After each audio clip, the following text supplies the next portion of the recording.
Week 1, Day 1. Spent some time looking at the sea today. It's very big. Day 2. Gosh, it's even bigger than I thought. There's lots of it. Sea as far as the eye can see. Day 3. Beginning to wish there was something other than sea to look at. Day 4. More sea. Day 5. Beginning to get a bit sick of the sea, which is not the same as getting seasick. Day 6. Today Mr. Ladders got a bit seasick, which is not the same as being sick of the sea. He was seasick all over the deck, in fact, which is not very safe, as someone might slip on it. And someone did. Me. Got a very sore bottom. Ordered Mr. Fingerfood to clean the sick up. He splashed it with lots of water and then scrubbed the deck with plenty of soap. Unfortunately, he forgot to rinse the soap off and dry it properly afterwards, so when I came to inspect it, I slipped on it and got a sore bottom again. Have decided we need a special form for recording accidents. Day 7. Spend the morning designing an accident report form. It's very long and asks for lots of detail. It should make life on board careful now even safer, not to mention healthier. Spent the rest of the day filling out accident report forms for yesterday's accidents, the ones involving sick and soap and sore bottoms. Week 2. Another accident today. A big wave came and rocked the ship just as we were having breakfast, and Mr. Cheeseboard accidentally poked the first mate with his fork. Filled out an accident report form. Have decided that using forks is too dangerous. From now on, all crew must eat with their fingers. Day 2. Another accident at breakfast. Mr. Ladders picked up a hot sausage and burnt his fingers. Filled out another accident report form. Have decided that not using forks is too dangerous.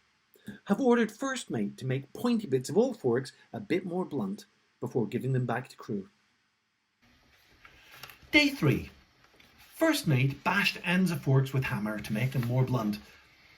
Unfortunately, he also bashed his finger with hammer. Filled out accident report form. Day 4. Another accident at breakfast. Mr. Ladders tried to stick fork into hot sausage. Fork was too blunt. Sausage shot out from under fork, rocketed into air, and hit Mr. Fingerfood in the eye. Filled out accident report form. Have decided crew should have porridge for breakfast in future. Day 5. Too many accident report forms on my desk now. Have put them into box on shelf. Day 6. Box of accident report forms fell off shelf and hit me on head. Have decided to put box on floor of cabin instead. Filled out accident report form. Day 7. Tripped over box of accident report forms and banged nose on desk. Filled out accident report form. Week 3. Day 1. Strong wind blowing. Miss Her Royal Highness Princess Camaria, very pleased, says wind is just right for making us go quickly without tipping over. Nobody told me ships can tip over. I'm worried. Have set up a working party to decide on a ship tipping over policy. Day 2. Working party has presented new ship tipping over policy. It reads, we should make sure the ship does not tip over. This is not quite what I had in mind. Have asked them to go back and work out how we can make sure a ship does not tip over. Day 3. Working party has come up with new way of making sure a ship does not tip over. It reads, the ship will not tip over if we stay in harbour and tie it very tightly to the quay. Pointed out that we are almost 2,000 miles away from harbour, and so staying in harbour is not really something we can do. Asked them to think of something else. Day 4. Working party has suggested that ship will not tip over if we make the bottom very, very heavy. Pointed out that if we make the bottom very, very heavy, ship will sink. Working party pointed out that if ship sinks, then it will not tip over. Pointed out that ship sinking is even less safe than ship tipping over. Asked them to think of something else. Day 5. Working party has suggested that ship will not tip over if we put it inside an enormous rubber ring. Pointed out that this is a silly idea. Asked them to think of something else. Day 6. Working party has suggested that ship will not tip over if we find an island and tie the ship to it. Pointed out that this isn't much help until we find an island. Asked them to think of something else. Day 7. Working party has suggested that ship will not tip over if we are all very, very careful. An excellent recommendation. Adopted it as new ship tipping over policy. Tomorrow I shall call the crew together and tell them all to be very, very careful so that the ship does not tip over. Day 8. Called crew together and told them all to be very, very careful so that the ship does not tip over. Unfortunately, some of them got very worried at the idea that the ship might tip over. I had to get them to sit down and breathe deeply in case they fainted. Still, at least now everyone is being very, very careful, which can only be a good thing. Day 9. Spent day being very, very careful. Ship did not tip over.